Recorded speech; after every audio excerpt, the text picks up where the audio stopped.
J'ai lu une fois un article qui s'appelait « C'est lui qui a commencé, il m'a rendu mon coup ».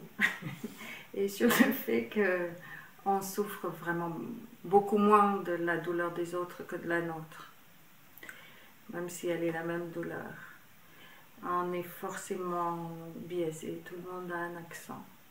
Et donc, c'est triste.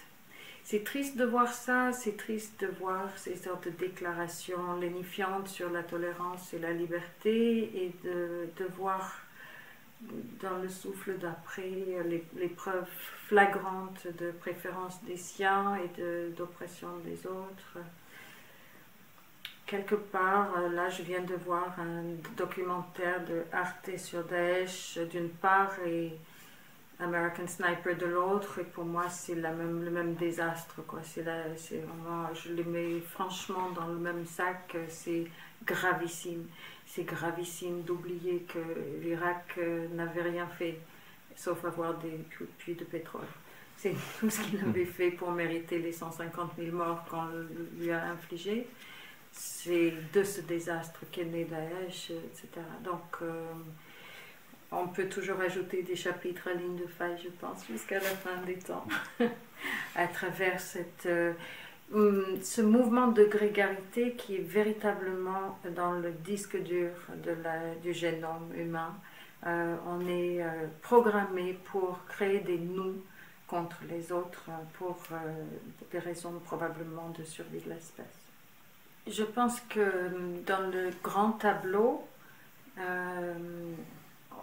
on n'a pas vraiment le droit, en regardant en arrière sur des milliers d'années d'histoire humaine, on n'a pas vraiment le droit d'espérer que l'art pourrait améliorer,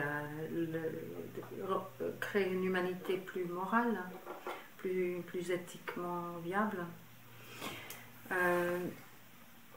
Mais à l'échelle de chaque vie individuelle, la littérature donne aux gens la possibilité, c'est un geste moral en tant que tel de lire un roman, pas parce que c'est un roman qui dit où est le bien et le mal, mais parce que le roman, comme le théâtre ou comme un cinéma qui se respecte, c'est pas souvent Hollywood,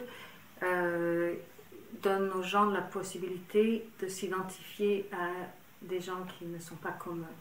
Et ça, c'est le contraire de cette grégarité dont je parlais, ce nous fier qui est toujours porteur de violence potentiellement. Le roman nous laisse entrer dans l'intimité des gens qui sont très différents de nous, par l'époque où ils vivent, par le pays, par le sexe, par l'âge, par le milieu social.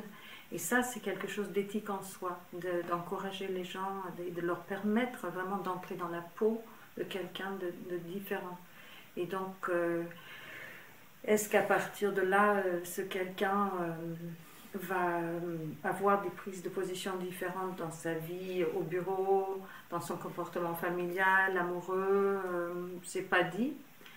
Est-ce que si tout le monde lit des romans assidûment, on pourrait transformer la forme politique? Ça, c'est encore moins sûr.